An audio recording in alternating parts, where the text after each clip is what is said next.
Sepanjang tahun ini Mahkamah Agung kerap mengeluarkan keputusan kontroversial kepada para terdakwa kasus korupsi, mulai dari pengurangan masa hukuman hingga tak segan memvonis bebas para koruptor. Dan kali ini pengurangan hukuman diberikan kepada terdakwa kasus suap PLTU MT Riau I Idrus Marham dari masa hukuman 5 tahun dikurangi menjadi 2 tahun yang tentunya menjadi sorotan.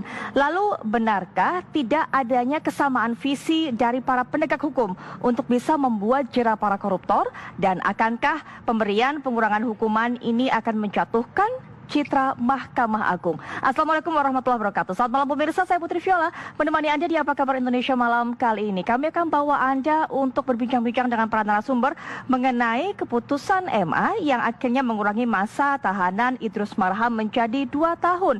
Sebelum kami bawa Anda untuk berbincang-bincang dengan para narasumber, nanti akan bergabung juga dengan saya di sini. Kami akan ajak Anda terlebih dahulu untuk melihat kabar pembuka jumpa kita. Setelah sempat beredar viral, ini sebuah video yang menggambarkan adanya aliran sesat. Kemudian warga Toraja menolak bahwa ada aliran yang menyimpang ataupun agama yang menyimpang yang ada di daerah mereka. Selanjutnya pemirsa, kami akan ajak Anda untuk melihat berapakah perolehan medali Indonesia ataupun tim dari Malaysia. Dan pemirsa, kalau kita berbicara mengenai perolehan medali yang berhasil dikumpulkan ataupun dikoleksi oleh para atlet, rasanya cabang angkat besi ini masih menjadi cabang primadona yang menghadirkan begitu banyak medali bagi Merah Putih.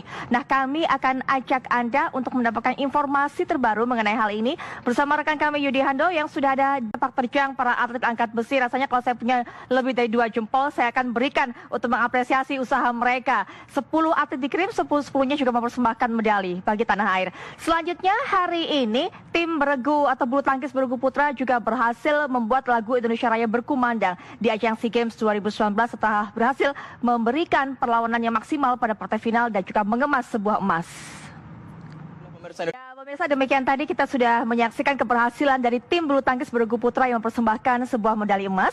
Kita harapkan kontingen kita yang masih terus melanjutkan perjuangan di SEA Games bisa meraih prestasi sebanyak-banyaknya.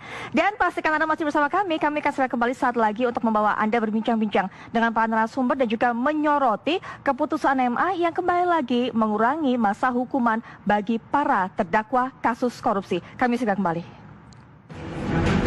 Mahkamah Agung menutup 2019 yang juga menuai kontroversi. Akankah kemudian keputusan-keputusan ini bisa menjatuhkan wajah dan juga marwah Mahkamah Agung? Lalu bagaimana juga dengan masalah keseragaman visi dari para penegak hukum di tanah air untuk bisa membuat jera para koruptor? Kami akan membahas mengenai tema ini tentunya bersama para narasumber. Sudah hadir bersama saya di studio Bapak Kurnia Palma yang juga memang ada 2 narasumber, tapi kami juga terhubung dengan Bapak Abdullah selaku Kepala Biro Hukum dan Humas Mahkamah Agung. Pak Abdullah, Mas Febri tadi kita sudah sempat mendapatkan, juga sudah kita dengarkan kalau mengenai tanggapan masyarakat juga tadi Pak Abdullah berkata tapi pada saat ini itu memang ada dimensi itu kan. Nah, oleh sebab itu kita juga minta pendapat Pak Joko tentunya, dan Pak Abdullah juga masih nanti kita berikan kesempatan untuk memberikan pendapatnya. Tapi Mas Febri, terima kasih juga sudah meluangkan waktu di tengah kesibukannya untuk bergabung bersama kita. Dan pemirsa, Apa Kabar Indonesia malam masih akan saya kembali setelah jeda berikut ini. Pernah juga menjadi Hakim Agung, pasti juga pernah merasakan perang batin yang sama Pak saat menjatuhkan putusan. Melihat hal ini Idrus Marham ini. Ya, katanya banyak sekali.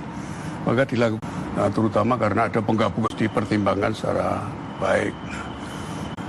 Apalagi kalau Mas Alfon tidak mudah tentunya untuk bisa memberikan putusan tanah air, dan juga Pak Abdullah masih tetap bersama kami tentunya karena kita akan segera kembali untuk membahas hal yang sama setelah jeda berikut ini.